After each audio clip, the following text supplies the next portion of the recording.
Thank you so much to Hans, and good morning, everyone. Welcome. Welcome to the Unitarian Universalist Church of Columbia Online, a congregation striving to embody courageous love, radical welcome, and deep connection. I'm the Reverend Molly Housh Gordon, the minister of this congregation, and I'm so glad to welcome you to our community. We're grateful with our online worship to be able to connect with many folks from Missouri and beyond. Wherever you are connecting, we welcome you. And we provide you with a few comments about protocol for our online worship. We're in Zoom and streaming live on Facebook. On Zoom, we're in webinar mode, so we can't see or hear you, but you are able to say hello and interact with the service through the chat feature on Zoom and the comments on Facebook. If you're with us on Zoom, make sure you select everyone so we can all see your comment, especially during the joys and sorrows portion of the service in just a bit. We do have a few notes about accessibility. We are using Zoom's native auto captioning service, which means you should see automatically generated subtitles at the bottom of your screen. If you prefer to hide or alter the subtitles, you can do that by clicking the closed caption button. We know that auto captioning is never entirely accurate, but we provide it with hopes that it is helpful. We will also be providing spoken descriptions of the videos and images we use, and we'd like to invite you to please contact us if you have any other accessibility or inclusion needs that we can strive to meet. If this is your first time worshiping with us, we'd like to invite you to fill out a digital visitor's card at the link provided in the chat to let us know a little bit about yourself and help us connect. We would like to begin with gratitude today for all those who make our online worship possible. Thank you today to our online usher, Jenny Boseller. And we are always grateful to our amazing staff, April Rodiguero running slides, religious educator, Jamila Batchelder, music director, Jeremy Wagner, and pianist, Hans Bridger-Harris. Now, as we begin our service, please take a deep breath, find a comfortable position for your body, and sink into this time of inspiration and renewal with the help of our musician. Our prelude is the song from our teal hymnal, Blue Boat Home, a beloved tune by Peter Mayer and Roland Pritchard, performed today by UU church member Sam Buffalo. In the video, Sam is pictured a man with curly dark hair, beard, and light skin, standing in the woods by a creek. Different videos will appear of Sam by various trees playing an acoustic guitar, a drum, and an electric guitar all layered together. Please enjoy.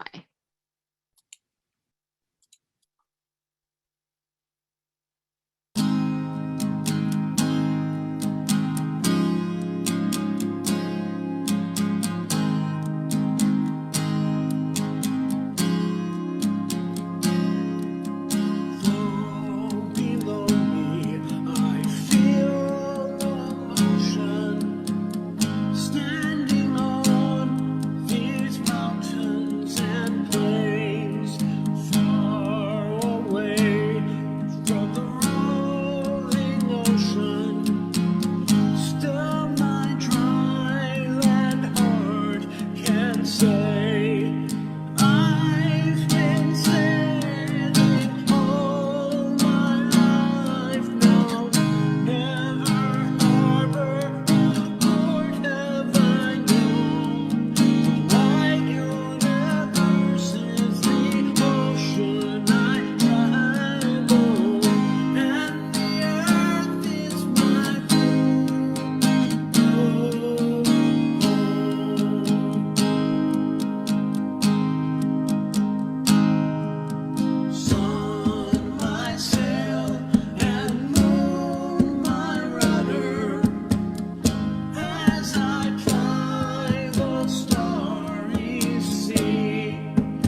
Thank you so much to Sam for producing and sharing that beautiful video with us.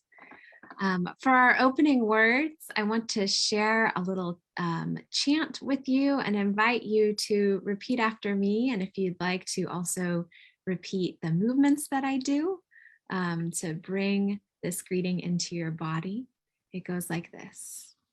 It is good. It is good to be. It is good to be here. It is good to be here now. Let us be right where we are, connected and rooted, held in just this place and just this moment with all its complexity, all its sorrow, and all its joy, all its gratitude for the fullness of our lives. Come, let us worship together, and I invite you as you are moved to join in singing from home, our gathering hymn number 21, For the Beauty of the Earth. It's performed in this video by Marissa Paschini and Treasa McGettigan of the Unitarian Society of Santa Barbara, whom we thank for sharing their music. The video shows nature images, a forest during the first verse, a waterfall during the second, a starry sky over mountains during the third, and a road through pine woods in the fourth. The lyrics are laid atop the video in white text, and we will also paste them in the chat. I invite you to sing as you are moved.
We now light our chalice, the symbol of our faith in the community that holds us and the bright flame of the human spirit that unites us.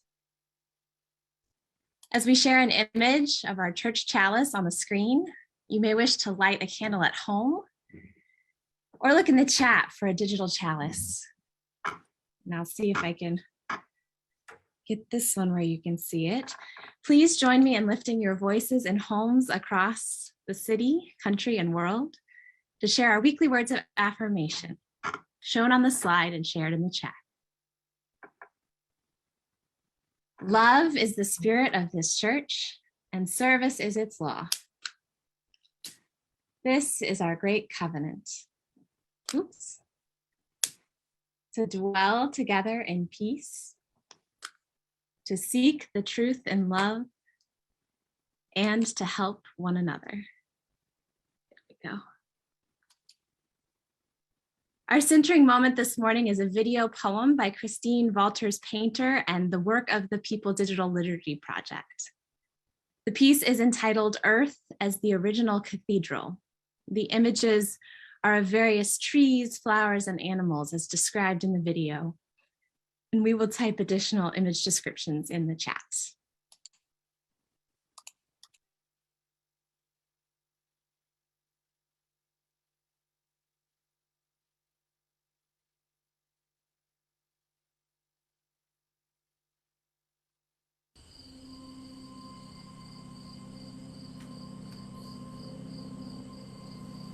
May you find sanctuary among trees and stones, and feel earth preparing a place for you to sit and breathe and be. Let the long limbs of branches form a canopy above your head. Let the hills open up a place for you to soar. May the stones form an altar, and see how the sun makes everything shimmer and glisten, so that everything shines forth from within. Let the tender vine climbing the trunk show you what it is to reach to the sky. Let all the living creatures that gather, winged and four-footed ones, offer a new companionship.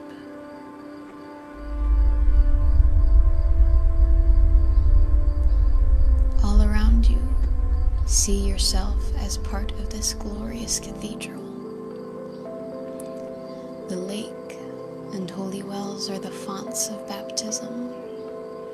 The river rushes carrying gifts down from the mountains.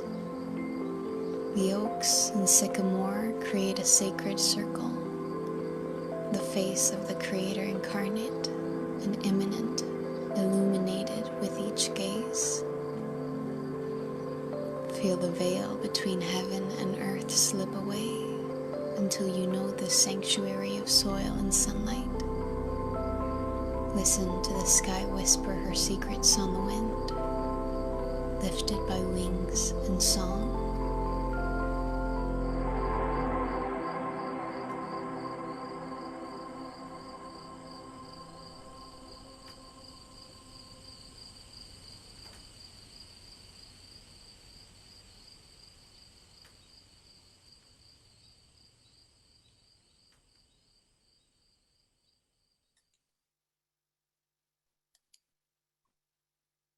So centered, let us now share the joys and sorrows of our community.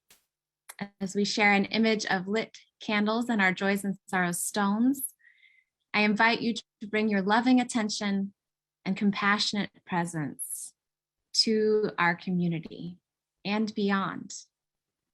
Let us hold one another in heart across the distance. Let us join our hearts in a wish of safety and well-being for all those on our nation's East Coast experiencing either hurricane or tropical storm Henri today.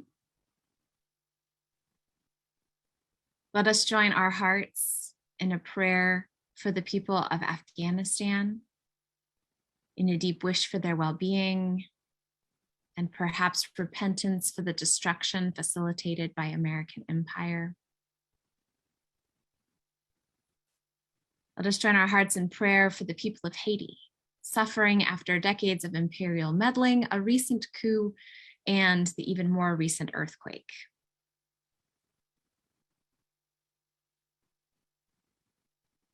And let us join in a prayer of gratitude for the legacy, culture, and stewardship of the Oto, Missouri, and Osage tribes upon whose unceded ancestral lands we now worship. A prayer of repentance for the ways we have benefited from and participated in the land theft and genocide of indigenous peoples and the plunder of the natural world around us. And a prayer of gratitude, remembering that Native peoples are still here, still leading in protecting the land, and that we may follow. I now invite your joys and sorrows in the chat. I will share them aloud. We join our heart with Tanette, who shares prayers for a friend who lost her dad to COVID on Friday. We hold her and her family in our hearts. We join our hearts with Robin, who shares joy for her dad's successful heart surgery last week, and gratitude to everyone for their warm wishes and good vibes.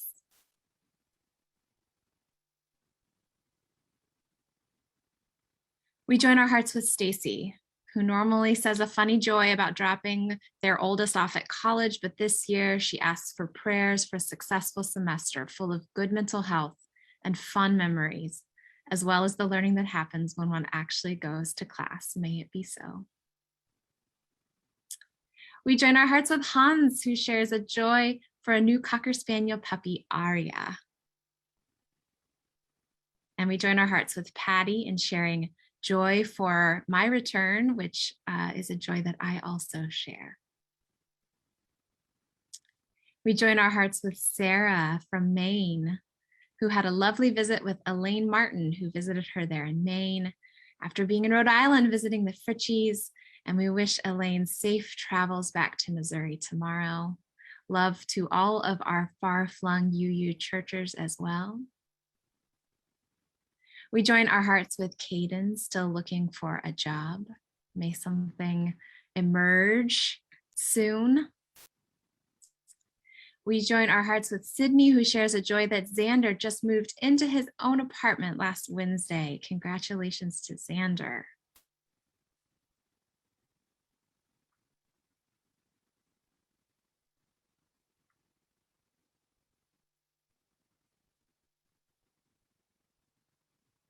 We join our hearts with Barb, who shares joy that Mercedes and both great grandkids visited last week, and they were able to do church together. I have a joy for meeting Mercedes' new baby. We join our hearts with Carol, feeling gratitude for 2 weeks just spent with precious kids in Michigan.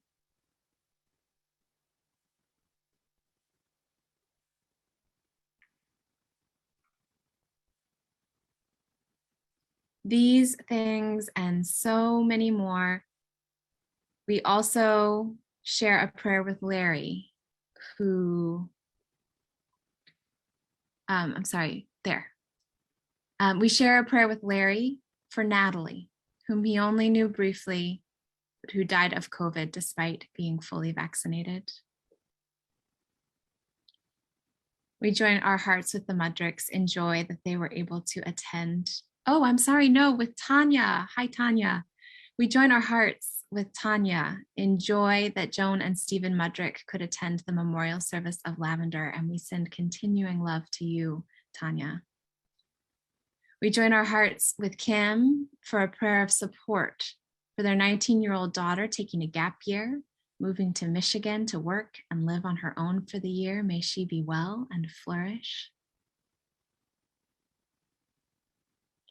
These things and so many more joys, sorrows, and prayers we hold together in the depth of connection in our community. We conclude with a prayer by Eric Williams. Let us bless the earth and all that is steady and firm. Let us bless the sky and all that is open and filled with light. Let us bless their union, holy and without ceasing. Let us bless their children, the bounty of field and forest, stones, plants, animals, and all living things. May the gifts of the earth and sky strengthen, refresh, nourish, and heal the peoples of the earth.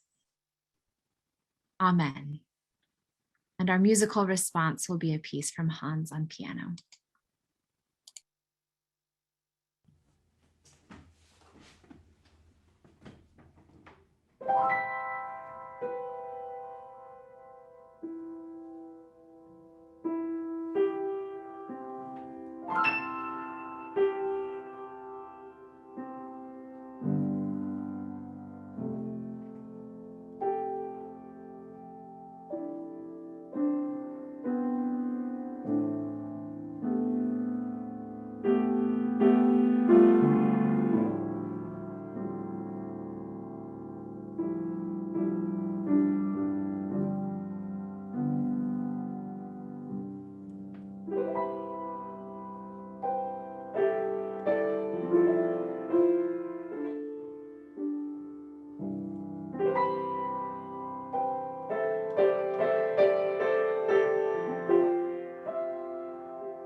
Thank you so much, Hans. I could feel my breath deepening and my heart slowing a bit. Our reading this morning is another video reading, another poem from Christine Walters Painter and the Work of the People. This one is Earth as the Original Saints, imagining the plants and animals around us as our spiritual teachers. We'll post some image descriptions in the chat. Again, all images from nature.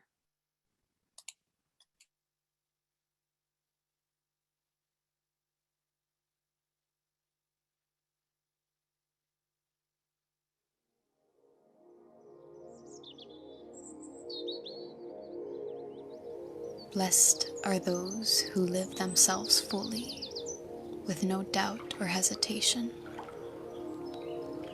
who know their sacred purpose like a hunger. Oak tree in her majesty, owl in her night knowing, stream in her quiet singing, marigolds with faces of joy. May the fireflies light your way in the darkness. May the morning glory spark gratitude for a new day. May the witness of feather and hoof, leaf and light, reveal to you what it means to be truly, wholly, fully yourself, breaking open the sacred seed planted within. Cherish the badger who ambles across earth, the raven painting the sky, a horse galloping over meadow. See how they spark your own longing to run or fly into the arms of yourself, to know your name, the one that has always been etched in your heart from the very first moment.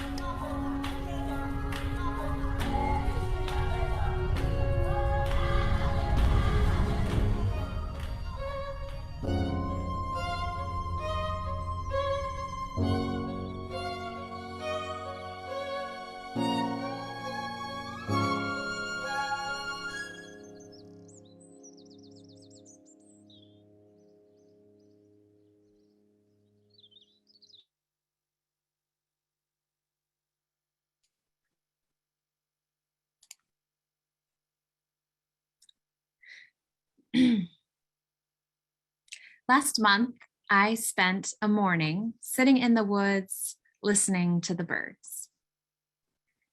It wasn't actually what I'd set out to do, having originally intended to take a long hike, but it was hot. And so I took a break early on when I came across a large rock to sit on. And I began to hear the amazing variety of bird calls all around me. So in the end, I spent all the time I had set aside for a hike just listening to the birds instead of walking. This kind of thing happens when you're following a slower pace through life. The scarcity of to-do list time can occasionally open into an abundance of present moment and a looser grasp on plans. Young children live life this way, which you know if you've ever tried to get one to put on their shoes to leave the house. So anyway, one morning last month on sabbatical, I spent a big chunk of time listening to birds. And I had this unexpected experience of feeling very clearly that I had entered a foreign country, stumbled into a strange and unfamiliar land. I spent a semester in the Netherlands during my education and only thought to worry on the airplane over the Atlantic that I knew about 7 words of Dutch. Over months, I learned enough to get along and learned humility and gratitude for those many who had learned my language and could help me. But I also experienced there for the first time what it is like to live a life conducted in a language you don't understand.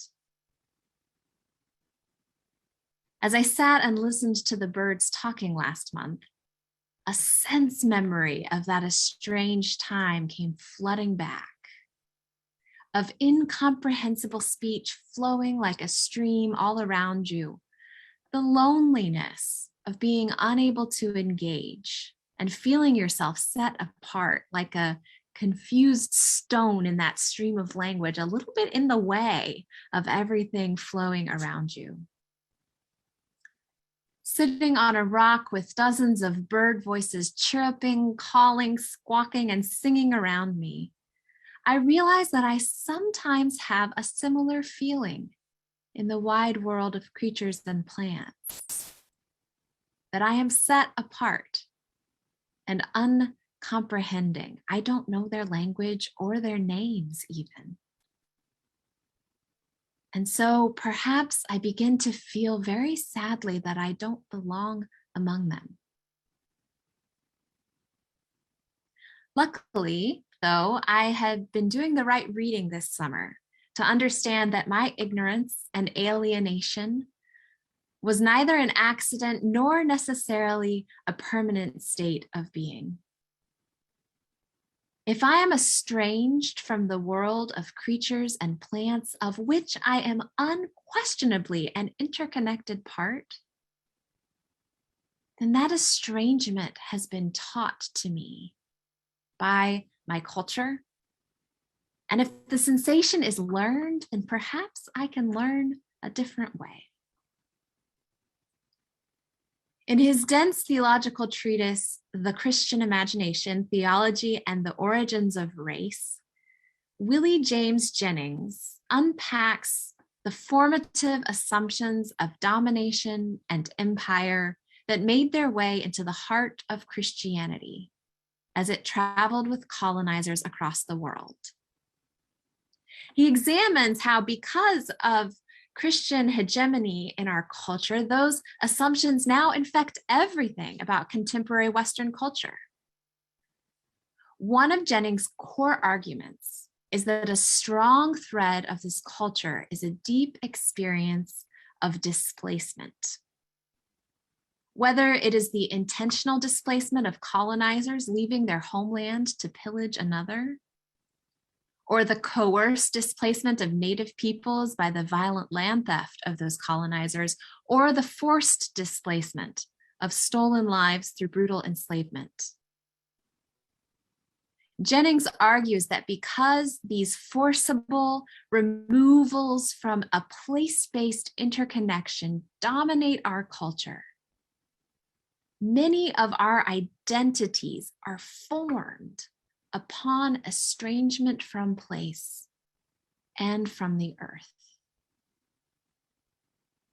This disconnection, he believes, is inherently what empire does. It uproots us from our experience of interdependence and snips us away from communion with the web of all life, creatures and human alike.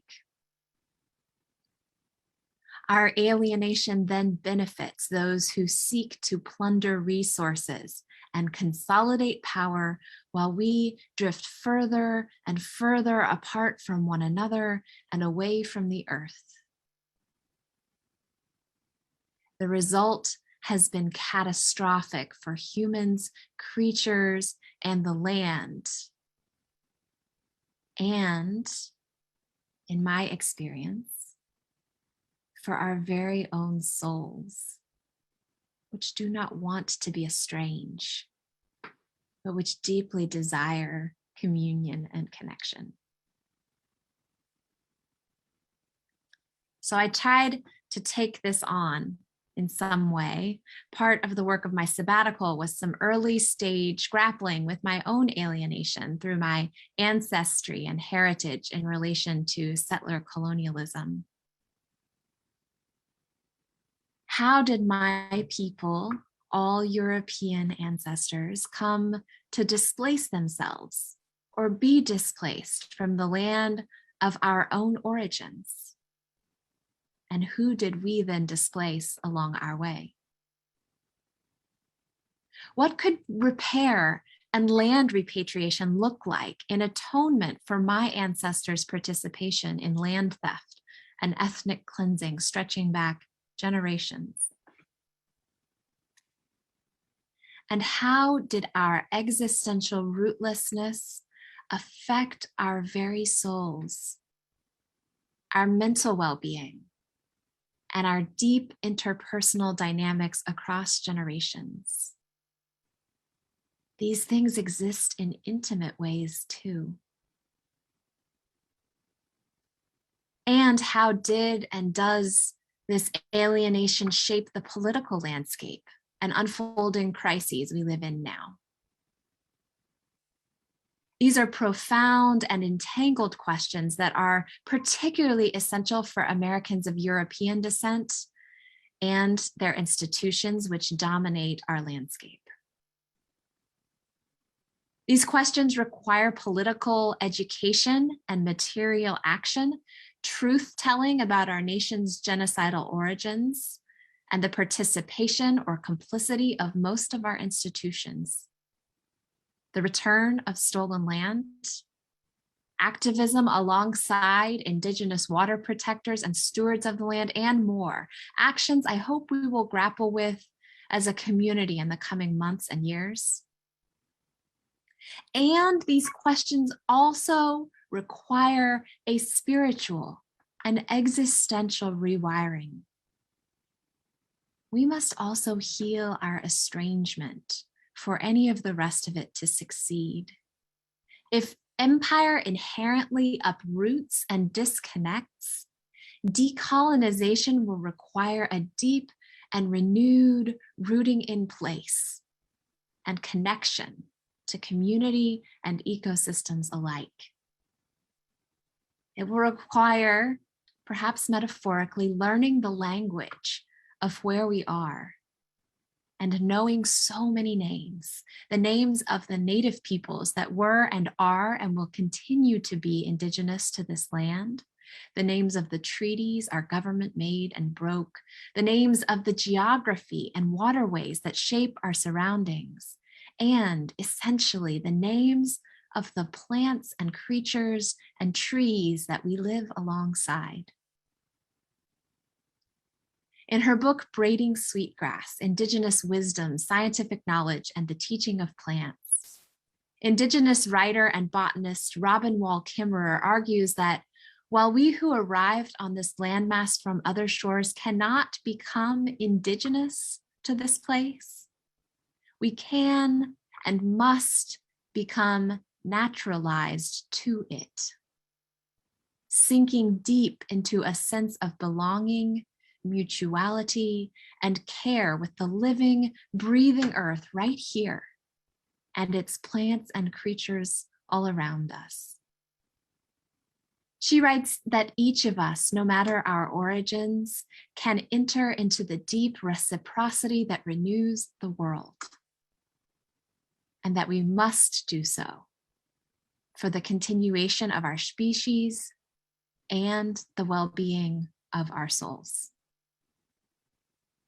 Her entire collection of essays offers glimpses of how one might go about this work. In one essay, she writes of teaching her botany students a language of animacy, to refer to the plants they study as people, beings with agency and worth. How, she wonders, would that change everything? In another essay, she tells a creation story from the Anishinaabe tradition, in which the first human, Nanabozo, is tasked with learning the names of all beings. She writes, he watched them carefully to see how they lived, and spoke with them to learn what gifts they carried in order to discern their true names. And right away, he began to feel more at home, and was not lonely anymore when he could call the others by name. She continues, most people don't know the names of these relatives today. In fact, they hardly even see them. But names are the way we humans build relationship, not only with each other, but with the living world. So, she points out, without knowing the names of creatures and plants, we become alienated. She writes, philosophers call this state of isolation and disconnection species loneliness. A deep, unnamed sadness stemming from estrangement from the rest of creation, from the loss of relationship. Kimmerer concludes, as our human dominance of the world has grown, we have become more isolated, more lonely, when we can no longer call out to our neighbors. It's no wonder that naming was the first job the Creator gave Nanabozo.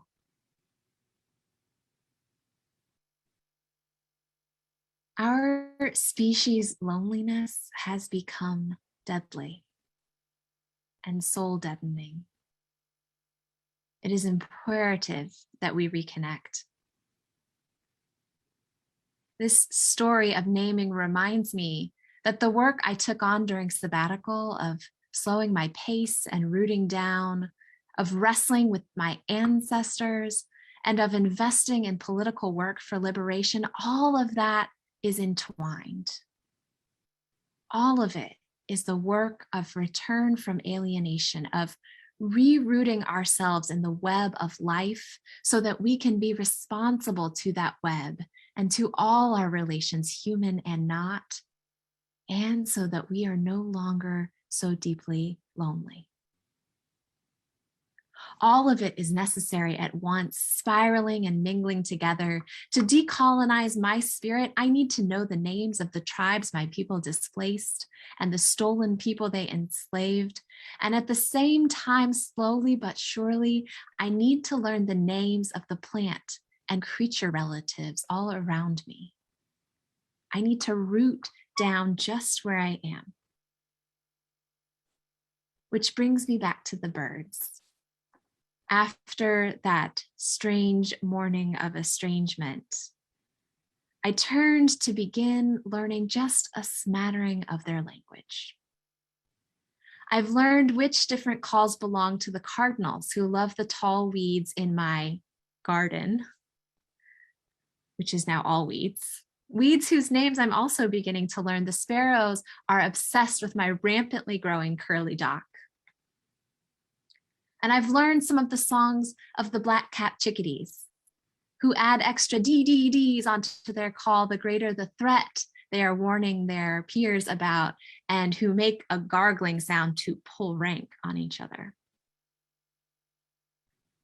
Learning a few words of the birds' language, learning their names, has opened a door of connection to me now that I can sometimes tell who is speaking. So now that that door has been opened, I must step through and reach out and root down. And perhaps so must we all. The future of the creatures and our children's children and our very own souls depend upon that belonging, that rooting, that wholeness. May it be so. Our anthem is My Roots Go Down by Sarah Pirtle, performed here by Cherish and Christopher Lamb of Foothills UU Church. The images match the words of the verses: a tree with roots, a wildflower, a willow, and a mountain. And we'll post the words in the chat if you'd like to sing along. It's very catchy.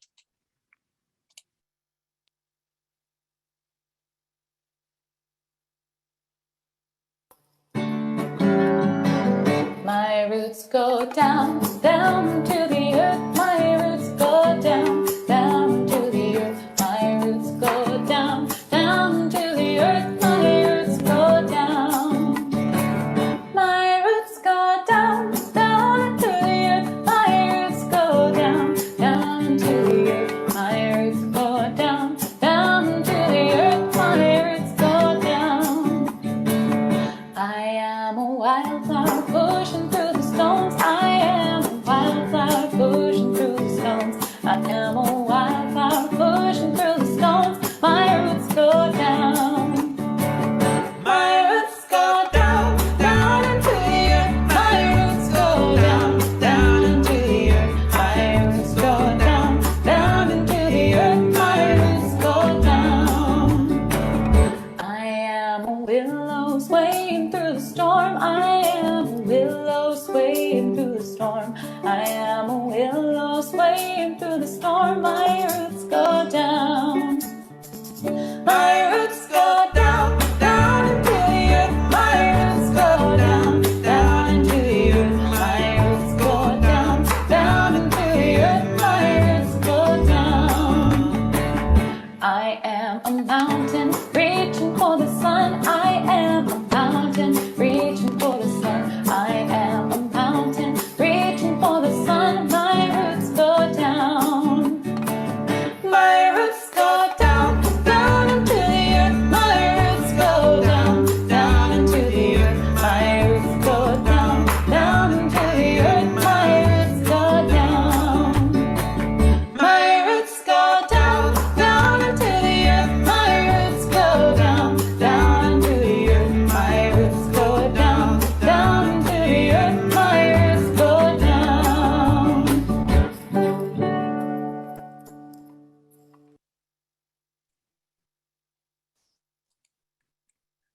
Now is the time in our service when we join in the spiritual practice of generosity, guiding our hearts away from the fear and scarcity all around us, and remembering that it is by sharing and supporting one another that we feel most human. Our offering this morning will be a special collection for earthquake relief in Haiti, to which we entrust our Unitarian Universalist Service Committee, who works with grassroots, human rights-centered organizations to direct Unitarian Universalist financial assistance in the area. The following video is an appeal from UU Service Committee President Mary Catherine Mourn, who is pictured in the video in her office, a woman with light skin and gray hair, speaking to us about the UUSC's relief efforts.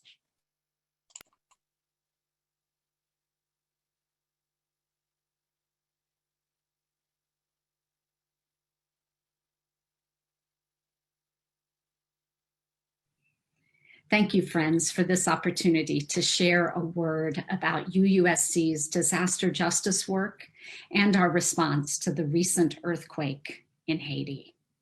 I'm Reverend Mary Catherine Morin, and I'm president of UUSC. For 8 decades, the Unitarian Universalist Service Committee has sought to respond when crisis strikes, always with an eye towards supporting communities that are overlooked and not engaged with by large humanitarian organizations. This work has led us to the larger disaster justice movement, building resilience and capacity, advocating for justice and human rights in relief and recovery, understanding that intersectional systems of oppression cause disproportionate harm to communities of color and other communities impacted by these systems. We are grateful for the trust you have placed in us again and again to reach out on your behalf in times of crisis so that relief and recovery happen within a human rights framework and with a long view of sustainability and restoration. I know that many of you are aware of and were touched by UUSC's work in Haiti after the 2010 earthquake. Many of you supported the development of the eco-villages with your financial gifts. Thank you. As soon as we received word of the latest catastrophic earthquake, on the heels of assassination and political turmoil, and in the midst of a terrible COVID outbreak, we reached out to allies and former partners to understand the impacts and how we might respond. We are determining our first steps now, driven by our commitment to support grassroots-led recovery. Already, we have seen an incredible response to our appeal for financial support. Thank you if you have already made a gift. If not, we hope you will consider joining with us in this effort by making a donation to our Emergency Response Fund, either as a part of a congregational collection or through our website, www.uusc.org. Thank you so much for your support.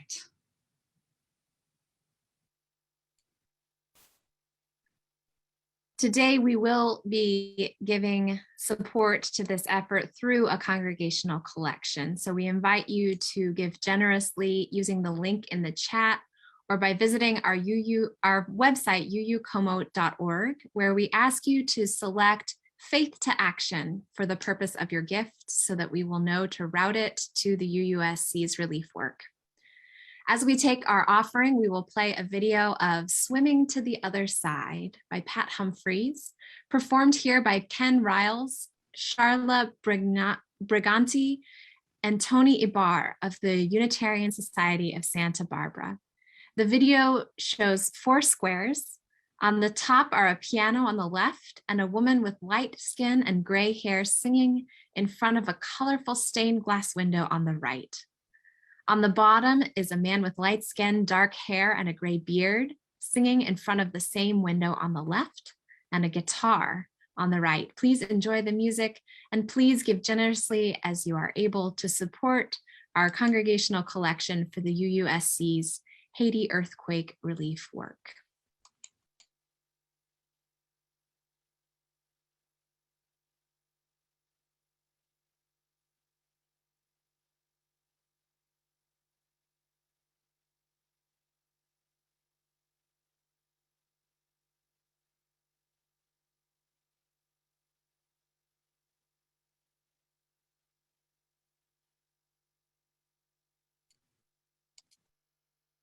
All right, we invite you to give generously for a moment as we work to get this video up. It's beautiful and we want to share it with you.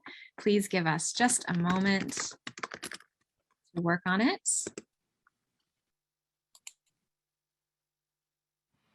There we go.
gifts we've been given to share happen with a sense life's beginning, and we never noticed they were there. We can balance at the brink of wisdom, never recognizing that we've arrived.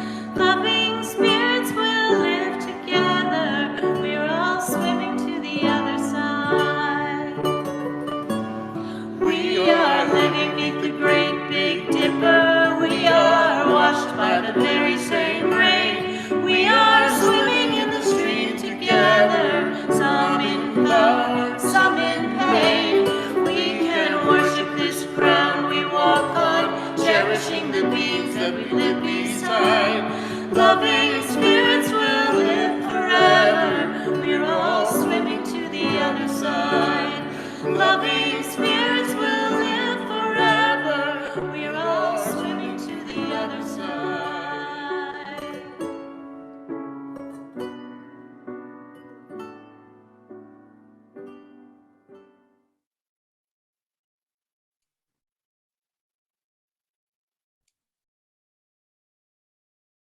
Our closing words, as always in these times, are by the Reverend Wayne Arneson. Take courage, friend. The way is often hard. The path is never clear and the stakes are very high, but take courage, for deep down, there is another truth. You are not alone. Dear ones, we are with you across the distance. Go in blessing and be a blessing to a world that needs our care. And let us sing our benediction. The words will be on the screen and in the chat.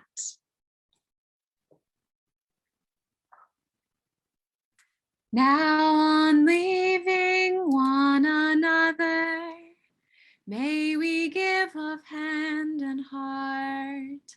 Let us share our benediction lovingly before we part. Thank you for joining us today. Please join us if you'd like for coffee hour, when we'll have a chance to chat in small groups and breakout rooms, catch up with one another. And we hope you'll also join us next week for reflections on hope as a spiritual practice. Take care.